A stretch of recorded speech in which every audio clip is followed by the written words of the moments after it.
All right, well, we'll go ahead and get started, and anyone else who joins us in the meantime can follow along. We'll kick off with some introductions. I am Amanda Schneiders. I am the Director of Content and Communications here at Chronus. And so I work on building the storytelling and kind of the impact stories around what we do with customers here and mentoring, ERGs, purpose, and more. And our subject matter expert today is Jodi Petersen, our Vice President of Customer Experience. As Vice President of Customer Experience, Jodi leads a team of professionals whose daily mission is to partner with Chronus customers to achieve their mentorship and ERG-driven goals. Customers are at the heart of everything that the team does, and Jodi brings extensive corporate experience and a proven track record in creating and leading successful mentoring programs. She actually founded Mentorstrat after developing and implementing strategies for a Fortune 50 mentoring program, and her achievements include securing a place on Diversity Inc.'s list of top companies for mentoring and being named Mentoring Champion of the Year by a leading mentor software partner in 2021. Jodi has brought a wealth of knowledge to the Chronus team after joining us in the last, at this point, is it 3 months, 6 months, 9 months? Have you been here 10 years, it feels like? Either way, it's been great to kind of have Jodi join the team and bring so much knowledge with her. And then quickly, before we get into things, I wanted to give you a quick intro into what Chronus is for any of you who maybe are joining a webinar of ours for the first time or just learning about Chronus. We are a purpose-driven development platform that offers mentoring and ERG management software to help enterprise organizations combat the disengagement and organizational connection crisis.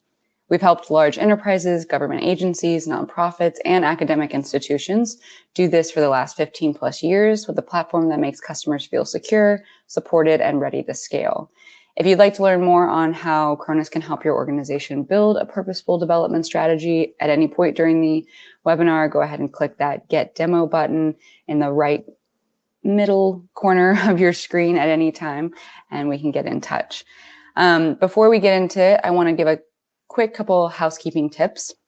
So if you have any questions for us today, obviously a lot of you are already making use of the chat. We appreciate that. Please keep sending in questions, reacting to things, engaging with your fellow attendees today. But if you have any questions specifically for us, you're also welcome to use the Q&A section of that little right menu screen there, and you can insert your questions and we'll be sure to cover them in the Q&A portion of the webinar. But like we said, if you have any kind of chats or reactions or anything that you'd just like to share with the rest of the group, feel free to use that chat. And if for whatever reason you want to send us any kind of one-to-one messages, either to myself or Jodi for any reason, if you're having any technical issues or you're wanting to know more about anything that's been brought up in the presentation, feel free to use the messages section of that box. And if you don't know where to put anything, go ahead and put it in the chat and we'll get it to whatever place it needs to be in. All right, and with all of that, I'm going to kick it back over to Jodi. But real quick, Jodi, since I'm introducing you here, I wanted to take a chance to ask you, since we are in October, and in the U.S., October is basically spooky season for Halloween. So, if you were a trick-or-treat candy, which one are you, and what do you most identify with in that trick-or-treat bucket? Oh gosh, that's a good one. All the candy, but I think I'd have to say that my favorite is the Reese's peanut butter cups. But I'm like a purist about my peanut butter cups, so it has to be like the original size, package, everything. Sometimes they've tried to make them really small, or they've tried to make them in different shapes, and like the ratio of peanut butter to chocolate is not there. So if you're giving me Halloween candy, it has to be that like regular size peanut butter cup. And I know that literally everyone can relate to that. Okay, I don't know. This might be a hot take. Someone here could be Reese's only in the heart shape, or only in the ghost shape, or the Christmas tree shape. So I appreciate your honesty and your willingness to share today. And for anyone else, if you have a hankering for Halloween candy, feel free to share what your favorites are. I think you can't go wrong with a Reese's, but I also love a good Kit Kat. So yeah. It's to each his own at that point in time. That is all right. true. And with that, I do tell the team, Amanda, if you see me with a Twix, that is my stress eating candy. So you know to like back away or ask me if I'm okay if you see me with a Twix. Okay. We don't see any, it is blurred out, but we don't see anything yet. So we'll assume that you're in a good place today and ready for this webinar. So with that, you can go ahead and take us away, Jodi. Awesome. Thanks everyone for being here. It looks like we have a good crowd today. I see a lot of representation from the Midwest, so I love that. I am in Wisconsin, and so it's a beautiful fall day today here. All right, let's go ahead and just dive into this topic. So I think it's pretty well known that all the impacts of mentoring boost retention, productivity, engagement. But today we're going to talk about training. So if you're not training your employees for the mentoring experience, you could potentially be cutting your ROI of your program in half. Research shows that mentoring relationships are most successful when both mentors and mentees are trained for the experience. This preparation can help both parties help them set expectations, understand their roles, can help them establish trust, and that all results in more productive and meaningful relationships for both parties. And not unsurprising, I think along with this, at the same time, 53% of organizations who have mentorship programs don't provide formal training to their mentors. I think that number is even less for mentees. So there is a disconnect between organizations with programs and the training that is provided to help them be successful. So we're going to talk about what you guys can do about that as program admins. Thinking through some of the risks of participants being inadequately prepared, some of the major reasons are mismatched expectations. So if a mentee comes into the relationship thinking one thing and the mentor comes in thinking another, that can cause frustration and disengagement in that relationship. And it can also result in missed opportunities for skill development and for career growth. And that's not just for the mentees. Because mentoring is a mutually beneficial learning partnership, the mentors can also miss out on the opportunity to develop or showcase their leadership skills to their organization.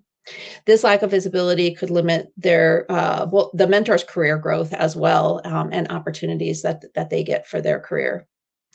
All of this, of course, accumulates in the loss of mentor and mentee participation in the program and engagement, leading to decreased participation, program abandonment, and ultimately, we've seen a lot of programs shut down or fail because of this. You might be thinking that some mentoring impacts are better than having none, but studies show, and I have actually found this to be true in programs that I've worked with, really trying to breathe new life into them. A poor experience is often worse than having no program at all. So let's dive into how you can start to develop a framework for success for your mentoring programs. Let me start by saying that I'm going to expand upon how we think about training to include other support structures that go hand in hand with as you would think of like the proper training to drive mentoring relationship success. Over the course of my career, when a client has asked for help with their mentoring program, they talk about low engagement. They might talk about relationship ghosting. Or if they do keep meeting, that the relationships often start to look like coffee chats. They're fun and probably impacting connectivity, but they're often unproductive for the goals of the program. I always ask in these cases what the program admins do after the match is made. And some, not most, talk about having a launch event or a kickoff meeting. But more typically, they say that they pair people together and then they don't really interact with them again until they send out the final survey. Sometimes that's 6 or 9 months or even a year later. Mentoring, unlike other learning programs, is done outside of the visibility of the learning function. And that's why it's so important to provide training, support, and guidance along the journey. These are the typical stages of a mentoring relationship. So thinking about what training, resources, and check-ins looks like throughout these stages helps ensure continuous learning and alignment. If you're a customer of Chronus currently, you know the benefits of leveraging technology to automate and manage processes like tracking training, the mentoring progress, and learning outcomes. But since the acquisition of my company Mentorstrat in July, which is when I officially joined the Chronus team, although I've been working with them for the last since the beginning of 2024. Since the acquisition, we've been working to build more robust connection plans across mentoring program types. We've been adding new tools and resources to support these stages of mentoring. We've also been working with new and circling back to existing programs to introduce a new strategic program design process, which I'll talk about more in a little bit when I share a case study with you. But we've also been making Mentorstrat's Learning Academy, which is a full suite of training for mentors, mentees, and even program managers. We're making those courses available right in the platform. So let's explore some resources and trainings to consider providing at each stage of the mentoring journey. All right, the first stage, building rapport, is often on thinking about defining the distinct roles and responsibilities of mentors and mentees to foster that relationship. For mentors, more the emphasis will be on how to guide and act as a role model. It's rather than stepping into the role of like a direct supervisor or manager. So the mentoring relationship is a little bit of a different dynamic. And I often say that a good leader isn't necessarily a good mentor. A mentor should share their own experiences and insights to help mentees navigate the career challenges or learn new skills, really encouraging them to explore solutions independently. Mentors should guide mentees as they identify their own solutions and curate their own approaches to skill development. Additionally, most mentoring relationships are mentee driven. This isn't really a natural relationship for many, and it takes some training and guidance to adjust to the role reversal, and in some cases, the power imbalance. Being clear to mentees that they own their career and that they're responsible for driving the mentoring relationship can help them get started on the right foot and can help them use their mentor as a valuable resources. In this stage, you want to consider courses like how to be a model mentee to ensure that mentees are well prepared. Another way we like to support our customers is by offering resources like the Preparing for Mentoring Guide for Mentees, and there's also one for mentors. This will help participants think through what they want from the mentorship. It can help them refine their goals, their objectives, but it also helps facilitate that first conversation about some of the tough initial topics that help establish trust and rapport. Some of those topics are like confidentiality, communication styles and preferences, and boundaries for the relationship. For example, some people are more open books when it comes to their family or their personal life, and some prefer not to share those details at work. Neither is really right or wrong, but not having these conversations up front can lead to inaccurate assumptions, miscommunication, confusion, and sometimes it even causes the mentoring relationship to not get off the ground.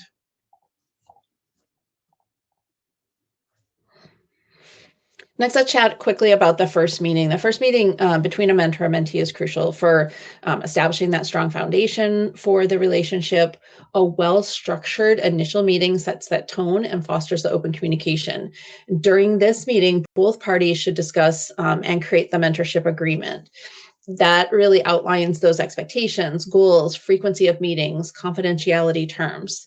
This agreement really serves as the roadmap, ensuring that both parties are aligned in their objectives and understand their roles. For admins, providing participants with the mentorship agreement template that follows this guide that I talked about a minute ago will help make the meeting, that first meeting, a really smooth experience and start building that rapport right out of the gate.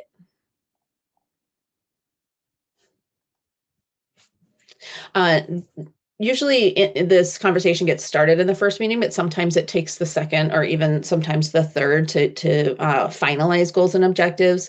But establishing a shared vision for success is important for mentorship. It helps align both mentors and mentees toward the common objectives. And during this process, it's important to encourage both parties to set SMART goals. Through training, like we have a course on how to set effective goals, participants can learn to create the goals. They can learn to break them down into actionable steps. that are achievable during the course of the mentoring relationship. So setting those specific mentoring goals and then creating action steps help you take steps towards maybe something that's a longer term goal. It's going to help you stay on track during the course of the mentoring relationship, but it's also going to give you success milestones along the way, which can be a powerful motivator. So for instance, let's take an example. A mentee might have a goal to speak at a conference in the next 5 years, but maybe they're terrified to speak in front of a group. So instead of abandoning their goal, what they can do is they can break that goal down into smaller specific goals that can be achieved during the mentorship and really gets them started on the right path. For instance, they might set a goal to improve their presentation skills by attending a workshop, and then they might also learn or practice mindfulness techniques in the next 3 months, which can help them with those nerves. Then they might spend another month researching and developing a presentation. They might practice it with their mentor and then maybe again with their peers. So at the end of the 6 months, they can deliver a presentation to their team. So while that's not speaking at a conference, it is creating a path for them to be able to achieve that ultimate goal by setting smaller achievable goals that are really time bound for that mentoring relationship. By defining these clear and actionable goals, both the mentors and the mentees can track progress, they can celebrate achievements. This really helps foster that productive and fulfilling experience and keeps the momentum going. It also enhances the accountability of both partners. People know what they're working towards, and they have some defined steps to do that. That can really empower mentees to take ownership of their growth while providing mentors with a framework to support and guide them effectively. So that leads me to another point, and this is best practices for mentors. So it's critical that mentors have support in developing their mentoring core skills. Some of those are like active listening, giving effective feedback, and even mentoring across differences. Even someone who has a lot of wisdom in the areas of expertise might need help with these skills. So I once had a mentee who I worked with. She was a call center employee at the time I was an associate director. So during our first meeting, she came into the meeting and she expressed immediate frustration about being matched with me. I did not know her, but when we started chatting, she was frustrated because she was matched with me because I was an associate director. So at that time, it would have been easy for me to become defensive in that moment. And to be honest, I did feel a little bit of anxiety inside. And so what I did is, so I had a couple choices, right? I could be defensive and I could react in defensiveness, but instead I chose to ask her some open-ended questions and to really see where she was coming from. And I really listened to her responses. So it turned out that she aspired to be a CEO of a company one day and believed that being mentored by the CEO of our company was the best way to achieve that goal. So in that moment, I considered steering the conversation to my own experiences and talk about how much I could give her and support her, and the valuable lessons I could offer her along the way on her journey to becoming a CEO.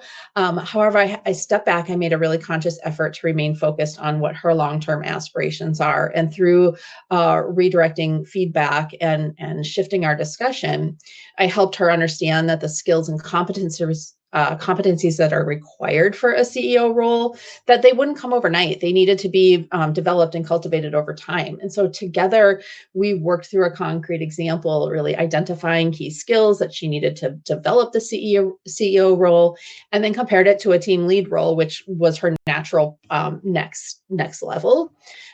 We conducted a strengths assessment to identify her existing skill areas and areas for growth. I also encouraged her to gather peer feedback and have a development conversation with her manager and get feedback there.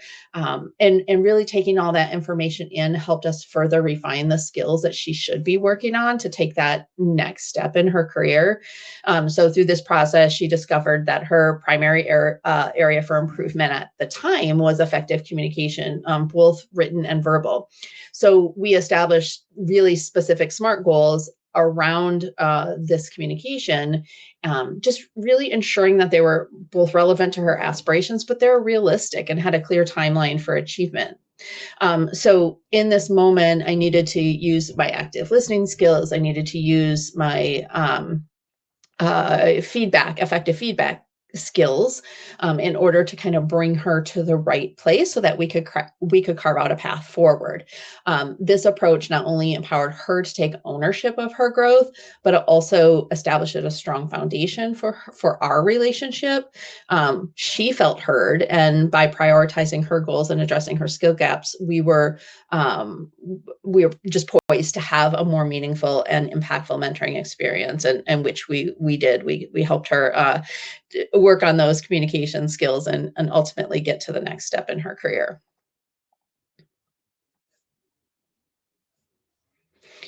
All right, so thinking about on the flip side, mentees, as mentees progress in their journey, it's really important for them to activate their new mentoring skills as well. And one of the best practices is proactive communication. So mentees should be encouraged to take initiative in driving the conversation, the relationship. They should come in prepared with specific questions or challenges that they want to discuss. This not only demonstrates their commitment to the process, but also ensures that the sessions are productive. They're focused on the individual needs of that mentee. So I recently had a conversation with an executive level mentee. She wasn't my mentee, but she recently told me that her mentoring relationship had become unfocused and a little bit awkward. And so in talking with her a little bit more, we uncovered that while the relationship had been good previously, while they were working on a new process together and had some really defined goals in place, that her mentor was extremely helpful. And she gained a lot of knowledge during that time. But once that process went into place, she said things seemed to fall apart. So if you think through why that is, we started to talk about how, okay, well, now your relationship really lacks any goals and any direction. And since it's up to you, the mentee, to communicate your needs to the mentor, I suggest that to her that she determined what her next step or new goal was and was able and would communicate that to the mentor so they could set a new path.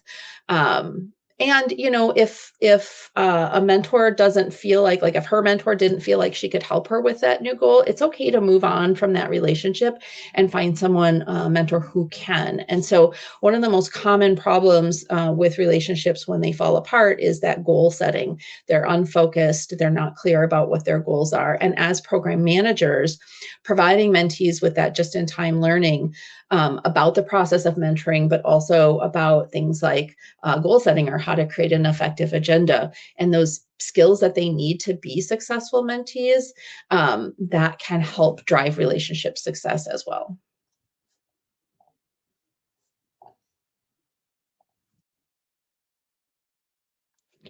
Okay, so I think back to the 5 stages of mentoring. The majority of that mentoring time is going to be spent in this progression stage, and this is where you're actively working towards your established goals.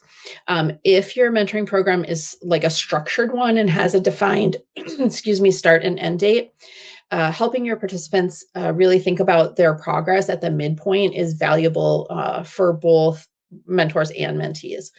With our customers, we offer a mid-cycle review workbook that helps mentors and mentees assess their progress, identify any challenges they might be having, and really refine the areas for development. And you want to define a time for the participants where they can think about where they're at and what the path is to getting towards meeting their goals. So it's a time that they can readjust and realign.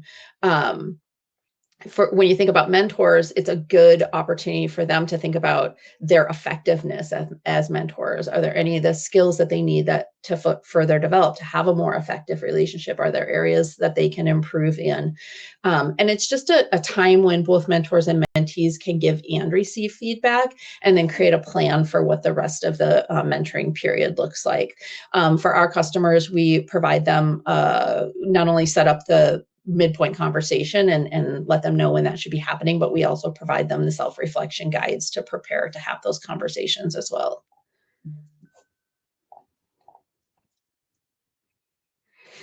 So since I joined Chronus, we've been building and redesigning a lot of career development and leadership development programs. And our goal is to really align the designs of those programs specifically with the each organization's unique needs. So whether that's in certain skills or competency frameworks that they have within their organization. And this is beneficial because it can help employees understand what's important to the company and gives them mentors and mentees a way to partner together to develop those skills. So along with the new design approach that we've implemented, we're providing tools and resources to help guide the skill development. And one tool that we found really successful are session guides. And these are built specifically around each skill or competency. So I think maybe the one on the screen is communication skills. These guides can help equip mentors with activities and resources to help support the relationship.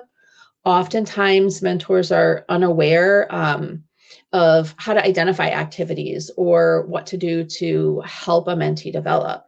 And by having these kind of standardized templates and frameworks that mentors and mentees can reference, it makes things easier and less overwhelming to be in the relationship.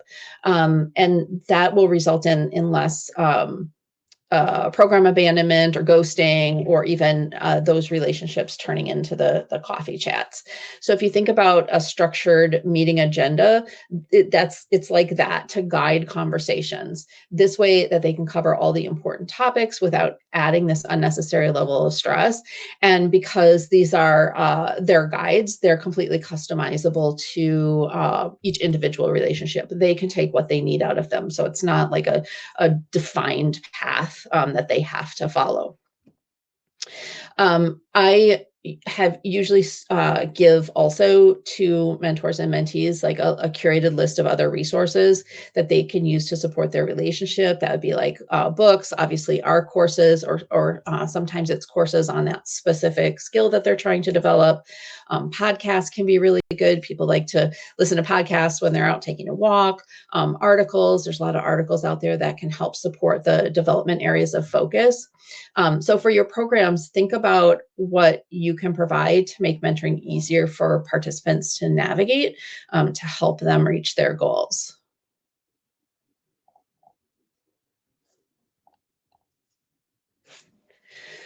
So we often know that as program administrators, if you're running a program, you're often just one person. Sometimes it isn't your full-time job. If you're in talent development, you might have other programs that you're running. If you're heading up an ERG program, it might even be a volunteer effort, or you might have a team of volunteers. So one best practice to save you time and still drive program success is to create a mentoring community where participants can continuously learn, connect, grow together. At one point in my career, I was working for a large enterprise company, and I was running about 14 different active programs at a time. And I was leveraging this internal online community tools that we had to really create that network of mentors that really supported each other for advice, asking questions, skills training. They were training each other and support. So when thinking about your training solutions for your participants, you really don't have to, go at it alone or think of it as you're just the one person who has to do it all. Leverage the other learning opportunities you have in your organization to plug in, but also think about developing this community of practice. It's oftentimes more impactful for mentors to do these types of training, especially when employees might be considering becoming a mentor, or they might be first-time mentors that can really learn from some of those champions in your organization. So creating this community of practice really helps ensure the program becomes like a living ecosystem where participants can continuously learn, they can connect, they can grow together, and that's out within their individual relationship, but also as a community as a whole within your organization.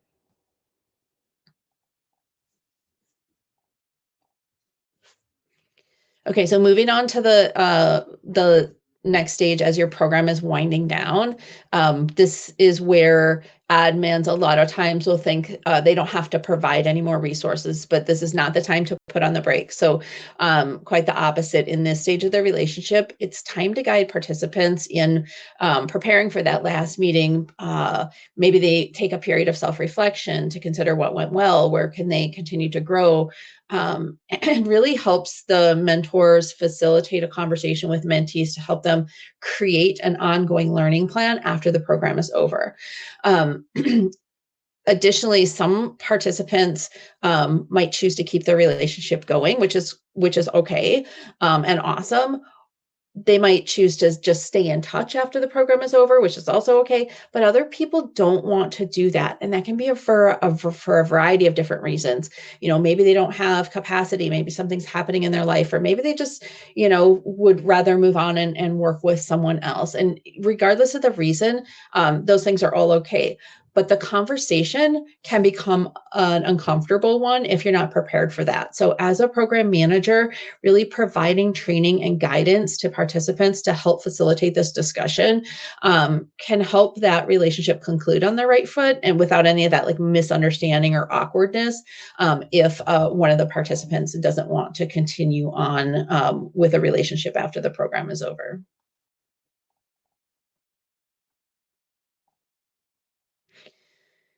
All right. And the final stage after the mentorship period is over is really that celebrating success. So celebrating the achievements and growth of your participants. We think about thoughtful gestures, external recognition, and ongoing support can help not only strengthen your program and foster that culture of continuous learning and professional development within your organization, but it provides some recognition to participants. Giving them the right training, tools, templates to help them conclude the relationship and to celebrate it can help ensure that the messaging of your program is consistent and that it remains authentic. So providing someone a template, but then encouraging them to add their own spin or own notes on what went well in their relationship. Ending on this positive note can help mentors feel good about participating in the next cohort maybe, and it can even help mentees take that next step to think about preparing themselves to become future mentors. And Jodi, I wanted to take a chance before we move on to the next section. I know there was a question from Guilford around with all these steps that you've been talking about. Someone had asked, I work with employed mentors. The challenge I face is mentors getting time after starting the mentoring sessions for training. I work with volunteer mentors. How should I address that? And kind of thinking, I think, around like how do you build training in for people who are really already giving their time, and how do you kind of make it an adamant part of the program? Yeah, that's a really great question. Time is of the essence for almost everybody, and it's one of the primary reasons we see that relationships tend to fall apart over time. We choose to combat this in a couple of different ways. One is by providing some of the support and tools within the mentoring relationship itself to support the focus areas or support the areas of learning that the program is structured around, like those session guides, like curated lists of resources, et cetera. When you're thinking about the training in terms of like core skills training, trying to break that training down into so it's in a sort of bite-sized consumable piece of information that is just in time for learners, I think can be really important. And so so for our Learning Academy, our courses are all under 10 minutes, I would say. Maybe some push 15 minutes if you watch the whole video that's embedded into it. But most of them are just small learning pieces of learning. And they're broken out into sections so that people can navigate around and find the information that they want. So for example, if you're preparing for an upcoming meeting and you know that you have to give your mentees, you have to have a crucial conversation, or you have to give them a really important piece of redirecting feedback, you can go right to the course that we have, and you can get that small snippet of information that you need without kind of sitting in an hour-long training or going through, a big class or course. And so I think for individual programs, thinking about that flexibility and how to get how to put information out there so people can get it when they need it, I think is more effective than, say, having a huge workshop at the beginning where everyone goes through this kind of same experience. Yeah, I think that makes a lot of sense. And the idea that you kind of bring up and that we've talked about before, which is like not just having something at the beginning and saying, all right, we've checked the box and we're done, but having, accessibility to things throughout. And potentially if your organization or mentoring pool wants it, you could have kind of a refresher session along the way or something. Yeah, absolutely. And I think that community of practice also helps. It helps people get on-time advice when they need it.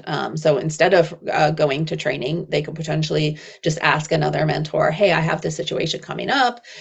Maintaining confidentiality boundaries in these online forums as well. So potentially you connect with another person live, and you ask them their questions, and you get training, or you get help, or you get advice or support in that way. So it's kind of a combination of all the things. If you have a large program with many different learners, everyone has their own style. So it's being able to provide enough support that people can find what they need when they need it. And it's creating that feedback loop through your surveys and focus groups and listening projects that you do with your participants and and as importantly, people who don't come to your program, and really finding out why and what the needs are. All of that information is going to help you continue to refine.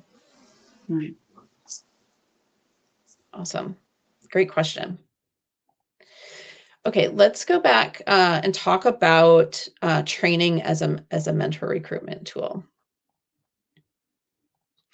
So when you think about using training as a mentor recruitment tool, it can really be impactful for building that strong mentorship program. So by offering training, either courses or sessions for people who aren't in your programs or potential mentors, people thinking about it, mentees that might want to be mentors in the future, organizations can boost their participation by helping people build their skills, build their confidence. And looking at some of the comments, helping people understand what mentoring is all about, what it is, but also what it is not, right? It is not a guarantee of promotion. It is not a guarantee of a raise, all of those things, right? So doing this not only helps explain the expectations, responsibilities, but also highlights the perks of being a mentor or a mentee. For mentors, it can make the role more attractive, maybe for those who might be on the fence about it. Plus, when organizations invest in training, it shows that they really care about developing their people, which can draw in some of those employees who are eager to contribute or give back or grow themselves. So when potential mentors see that they'll get the support and resources that they need to thrive in the relationships, and they're not just like pairing people together and sending them out into the wild and they have to figure it out all on their own, they're much more likely to jump in and get involved. So creating that network of mentors who are ready to guide and inspire, and supporting that with training is important. So when you think about using training as a mentee recruitment tool, this can be a really smart move for organizations that want to boost participation in their mentoring program. These offering training sessions specifically designed for potential mentees, you can do some of those things, like clearly define the benefits, the opportunities, the expectations, all of that for mentees, really so that they understand that they are responsible for owning their career, that they are the drivers of their relationship. And if you offer some courses for them to think about how they overcome some of those fears and challenges with the power dynamics within relationships when they are mentee driven, those can be helpful for helping them believe that they can be successful and be confident that they can be successful if they sign up as a mentee. And Jodi, quickly on the mentor boot camp that you kind of had on that last slide, can you give us a little idea of kind of the example of what a mentor boot camp would look like, or is it a one-time thing? Is it a couple weeks sort of situation? What does that usually entail? Yeah, so it depends on your program and what your learners' needs are. I've done them where they are like a monthly sort of masterclass training where you're giving them training in a specific core skill on a monthly basis. I've done them where they're, once a week for 4 weeks. I've done them anchored onto like launch events where it's a day, day and a half, 2 days. And the participants are in the room together. And so it's just a variety of, there's a variety of different ways that you could structure that depending on what your needs are, availability, the structure of your program, and all of that. When I do those boot camps, I typically focus on those, what I would say are the critical core skills for mentors. Which are active listening, and that usually involves some kind of practice or games or helping them learn how to ask open-ended questions, that kind of thing. And then giving and receiving feedback. Giving feedback is one of the most difficult things that mentors face in how to give that redirecting feedback that's both honest and realistic, and helping their mentee understand that feedback is how they learn and grow. And it's not seen as a negative thing, but it can be a very positive thing. And mentees should expect that, and they should want that. And so it's really helping set that foundation for success. And I think the third thing that I like to touch on with mentors in this bootcamp type environment is really how to mentor across differences. So it used to be that that leaders would pick someone to kind of take under their wing, someone that reminded them of them. And now we know that companies are more, they do better, they perform better if there is a diversity of thought, of experience, of knowledge. And so, but that can be a shift for the mentoring relationship. If you have mentors who are used to kind of taking someone under their wing and bringing them up in their own image, how to mentor across differences and help people be the best versions of themselves is a really important emerging skill for mentors. So one that I like to include in the bootcamp opportunities. Great question. Sounds good. I want to just real quick review a case study as we're wrapping up here, and then we can get after that sort of into some Q&A with our remaining time. Okay, so this case study is a large industrial enterprise company that we worked with. They started a mentoring program in an ERG, very, very common. After the first cohort was finished, here are some of their survey results.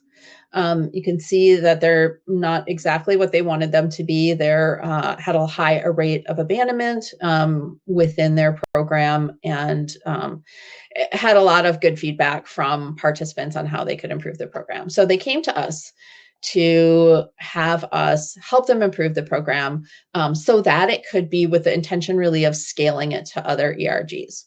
And so what we did is we work with them to redesign their program using this is a 5-step process that we use for as kind of pillars of successful mentoring programs. So we aligned their new program in their company. They had what's called leadership behaviors that identified competencies at 3 levels: individual contributor, manager, and leadership levels.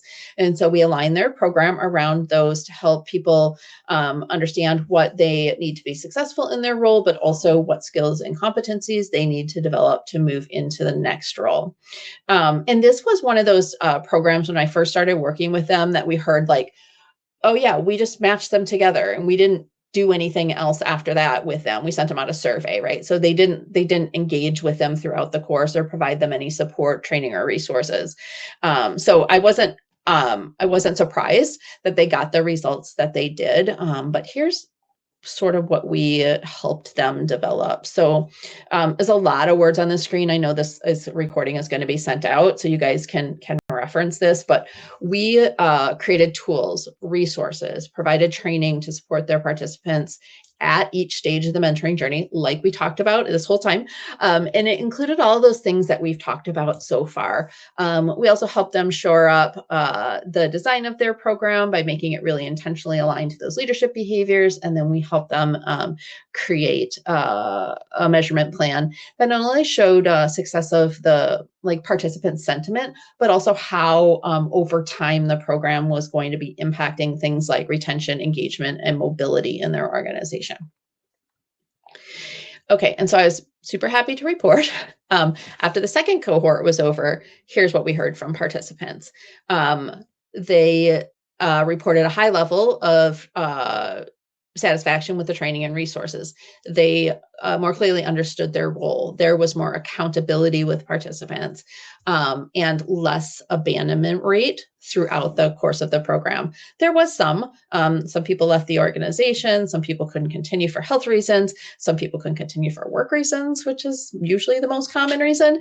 But we did have a really high retention rate within the program.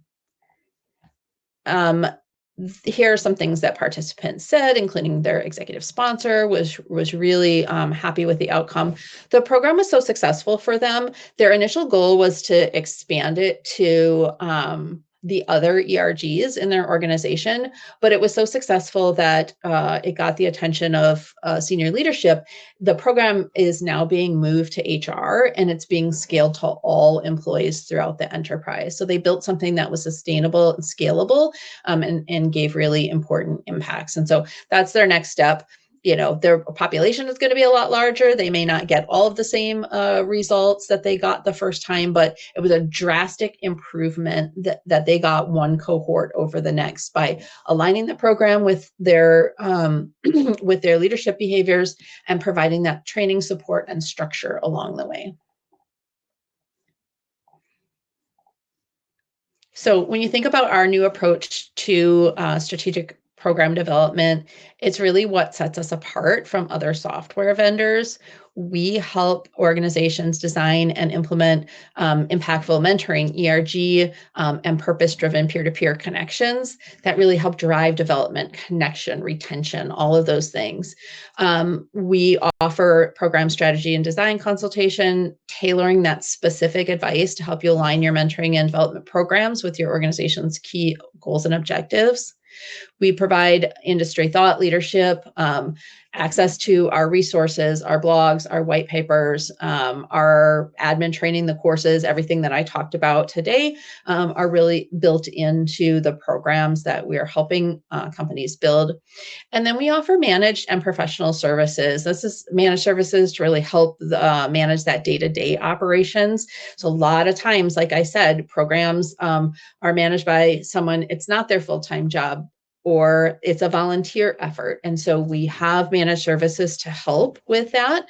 And then we also have professional services. So we can help you solve some of your toughest organizational challenges through mentoring in a variety of different use cases. So if you lean in with us, we'll help you plan, help you integrate mentoring into your overall people strategy, and identify the most impactful programs for your organization. And of course, we offer a full suite of in-platform courses for mentors, mentees, and for program managers. We have about 11, I think it's 11 courses for people running programs, anywhere from how to design a mentoring strategy to how to measure program effectiveness. There's a course on recruiting.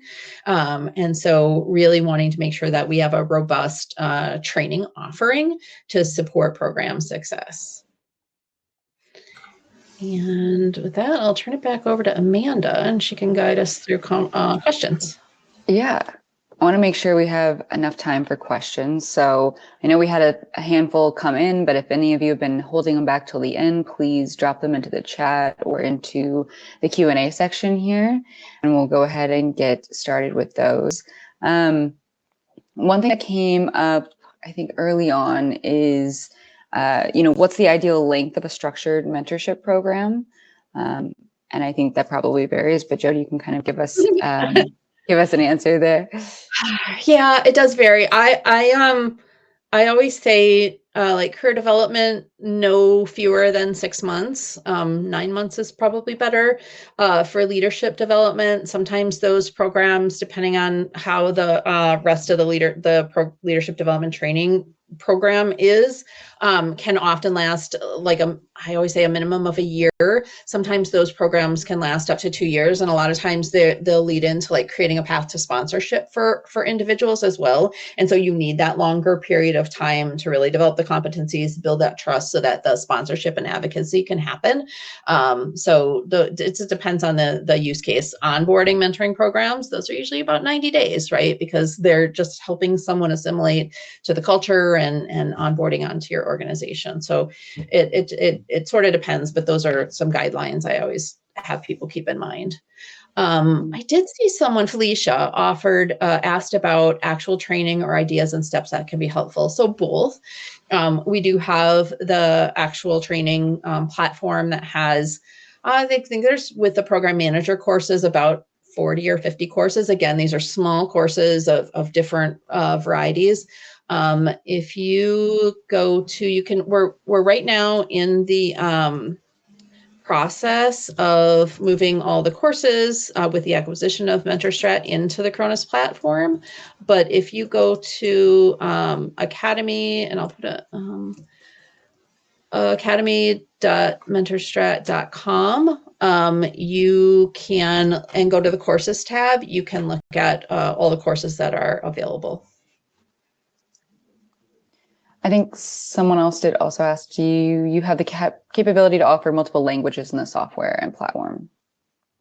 Yes, the platform is able to be offered in multiple languages, and we don't currently have our courses translated yet, but we do have it. With the acquisition, they were only in English, but we do have the plan to translate them as well. And we have another customer that actually is just asking for that, and so we'll be translating them into, I think, initially Spanish, Portuguese, Chinese, and then maybe one other one, but I can't remember offhand what it is. Yeah, and the Chronus platform itself, I think we're up to is translated into about 21 different languages, maybe even a couple more that have been recently added. But as Jodi mentioned, the Mentorstrat courses and the kind of academy pieces that we're bringing over are still in the works on that front. I know this was brought up earlier, but when you were talking about the best practices and kind of the areas that mentors and mentees need to be kind of well versed in, I had asked in the chat, is there any of these that you feel like mentors or mentees in your work kind of especially struggle with at times? And I know Nick had kind of said that the extra help needs often tend to be around the mentee ownership, and engagement is hard to train. Obviously, the mentees kind of taking control or the autonomy and leading the relationship is tough to do, and simply keeping up with meeting and having a thoughtful agenda. And as you mentioned before, avoiding perception that mentorship equals promotion. 100%. I think some of the things yes, those are all common problems. Some things that can help: one, setting expectations out of the gate. And I know those are only as good as the listening that happens around them, right? But if you're providing tools like some of those skills focused session guides, within those will give like agenda items. It's almost like choose your own adventure per se. Like you can talk about, so mentees can leverage those to kind of think through how they want to build their agenda. We are working on some additional capabilities that will be built right into the platform that'll kind of mimic what we've been doing with guides and resources.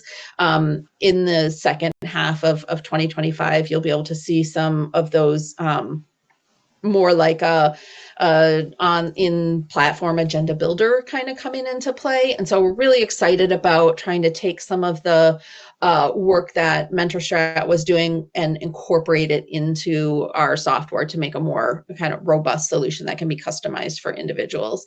I think the other thing for for mentees is to really make sure that they have guidance on having that initial conversation be centered around the expectations for the relationship, what they want out of it. So that preparing for your mentorship guide can be really important, but also making sure that they've got have a conversation around a mentoring agreement and come to alignment on some of those things.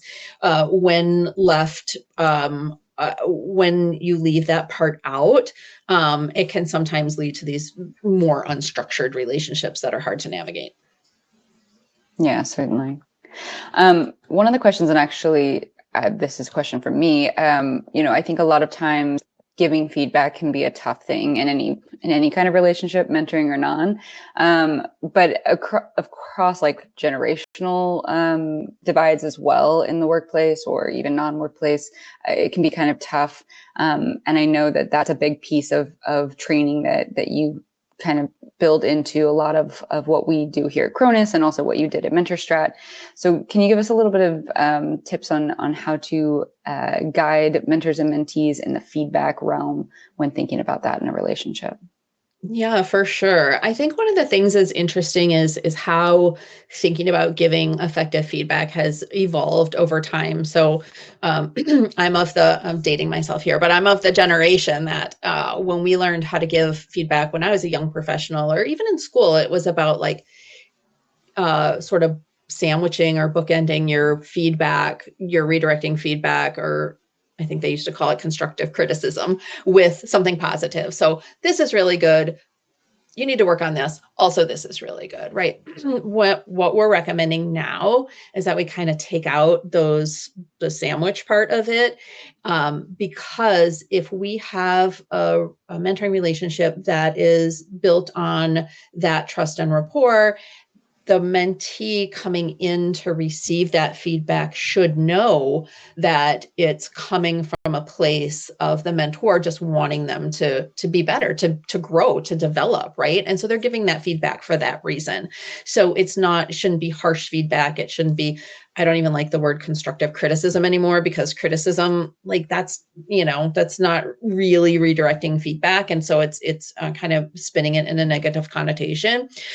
So now we're kind of training mentors to think about like planning what you want to say in when you're giving feedback, but also to be direct and address it right away. That helps lower some of the anxiety with the mentee too. Like if you start sandwiching your feedback, they know when you're saying something positive that something negative is on its way, right? And so it can stop some of these like kind of up and down from an anxiety perspective for mentees as well. And it really does help you establish more of a trusting relationship where they value your feedback. And then the next piece about feedback is like, as a mentor, if you're giving feedback, especially if it's redirecting feedback, you should sit with your mentee and help them come up with a plan to change whatever it is, the behavior or, whatever you want to see them do going forward. And so it's, how are we going to move forward? How are we going to work on this together and come up with a plan together? And that's that support and mentorship piece of it, right? So you're not just rolling in,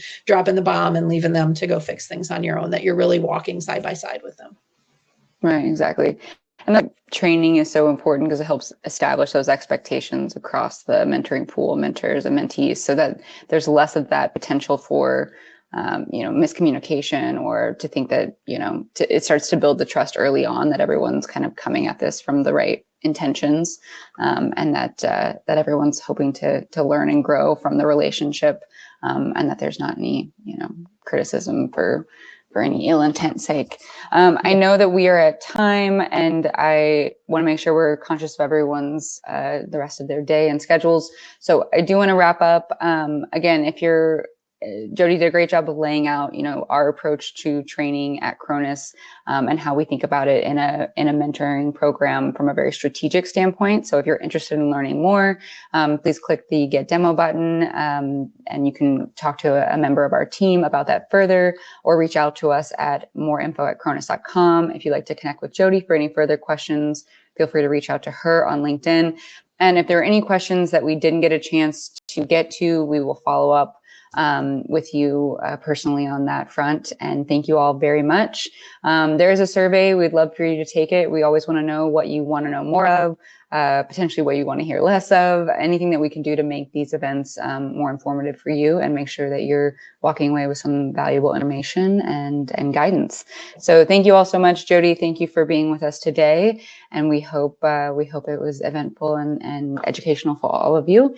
And have a great rest of your day. Great. Thanks, everyone. Thank you.